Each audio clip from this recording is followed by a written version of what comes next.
You move the mouse, I think it's the bot. I'm like, I'm not appreciated. Hands are free, that's not choices. A little while I was waiting, it disconnected me from the servers. Oh, that better not happen during this. Every hour we get kicked off.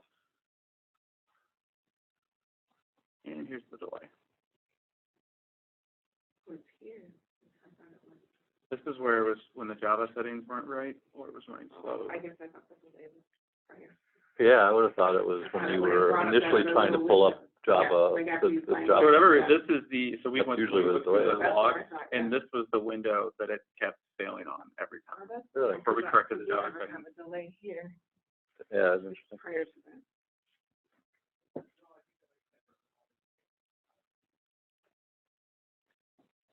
Mine is not that quick when I click on Invoice batches. It takes, that's where my delay is.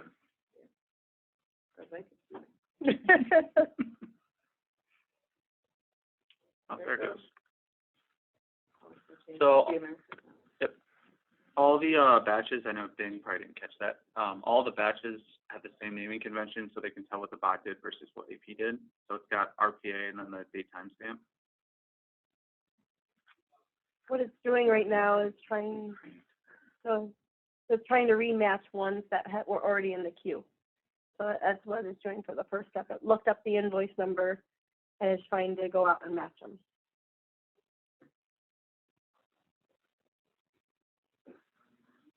Now it's probably doing its comparison to Abby. I didn't like that one. It's going by invoice line, I think.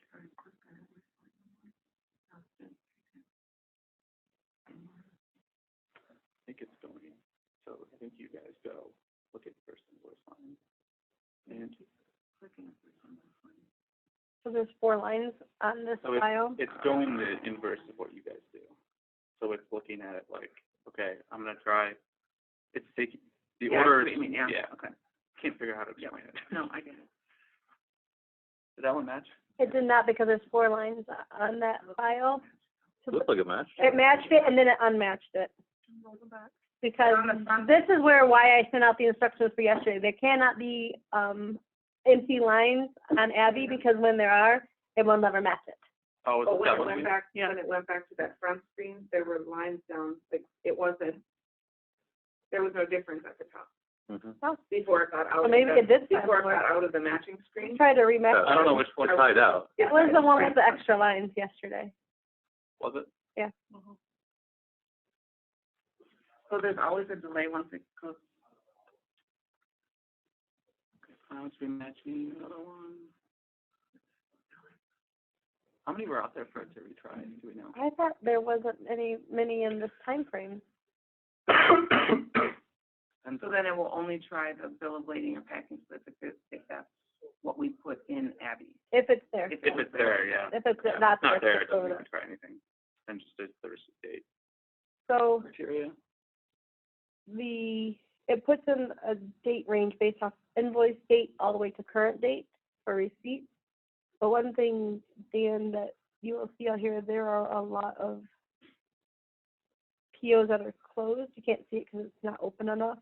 And that's one thing that we're looking for, or Christy's trying to push through to get a cleanup of this, push through by an EBS Closed POs. of closed POs not showing up on the screen. Oh, yeah, because. So just so you know, if you see it, At the that's, beginning of time. it also affects the box because they're having to go check to see if it's closed before they try to click on it. And on some of the large POs, there are many lines. You're ignoring everything that's closed. Right. But Move that. You're gonna move the columns in that screen. Oh, this is a huge invoice too. Yeah. No, it's not a huge invoice. Just a huge amount. 34,000. Yeah. Or is it like a single line just with a huge amount? It could be just a couple lines. But also it's looking through all the ones that they closed. Yes. So that one didn't match. So actually, there's a couple of It steps matched that they're really hard to right. see. Where bots don't do well is I was like right on that one. scrolling. And so what to it'll do. show So the if you're ever looking at a exception workflow in report, the ERP application I've ever done this for, it'll download the workflow, or in this case, all the lines, to somewhere else, so it knows how many lines it's working with, because otherwise you can't like scroll and count very effectively. There's like 2 steps. See if I can catch them. They're really fast. Or it clicks like one of the drop-down menus, clicks like view. Want to run a debug again? And it's been averaging, what, like depending on the scenario, but on average, like a minute and a half for transactions so far. I'll be interested to see what happens when we just kind of let it run wide open, but that's with batches of 30 to 100 and running about that quickly.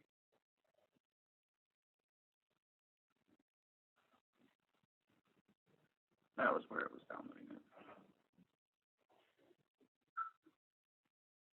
You guys ever do that too? Pull down the line, like if you have a ton of lines, or trying to like pull it down to like Excel or something to work on it. Or do you just always work on the screen? We use that to select all and that's grayed out there. I think we only have a couple vendors that I would use that for. PNSK,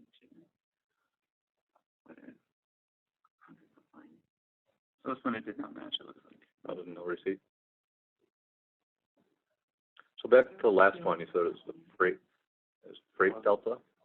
So what would happen with that then? it would go to the RPA exception report until we fix the freight functionality in Oracle. So So we're waiting on our Chemly. We're waiting on the Chemly. Yep. Yeah. So we had started, so since Which we, should go this weekend. Actually doesn't match. oh yeah, Yeah. so next update, we can put that in as a, and we'd already, we already had everything logged out on what to do for that. It just, since it wasn't, it didn't work, we, But they're referencing it. We get the vendor name right on the invoice, but then it's. yeah, we just kicked it out to exception. That makes sense.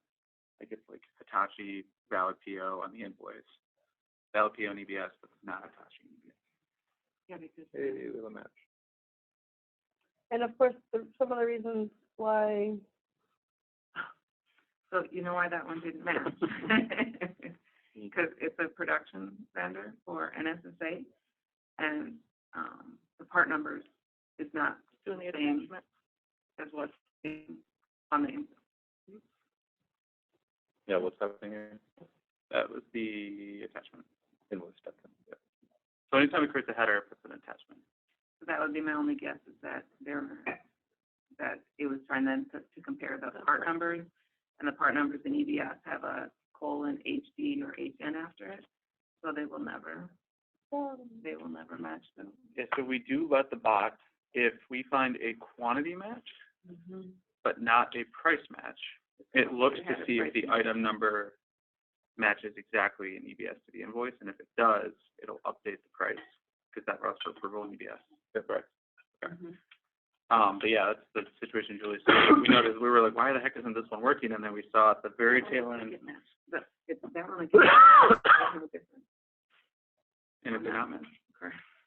Like when it picked the thing, then the quantity, there was no difference. Again, up on right there where that line total invoice amount is, and then it unmatched it and took it back out.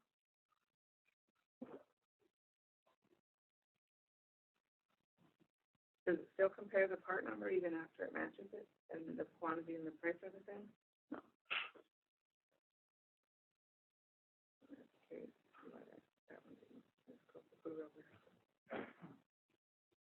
I will say, I have seen a couple of instances where the same invoice, because we saw a couple, were like, why didn't that match? And we pushed through it again. It works the next time, but not the time after. And from what we could tell, it's something on that screen is behaving weirdly, because the bot only knows it doesn't work in 5 seconds, then it didn't work. And so that's what it's staged every time. Send it back to the bot to try it again, because I even worked with Zach and watched it do it, and it worked the first time and not the second time. But there's no difference in the code. can't type Just that? how that screen's behaving. We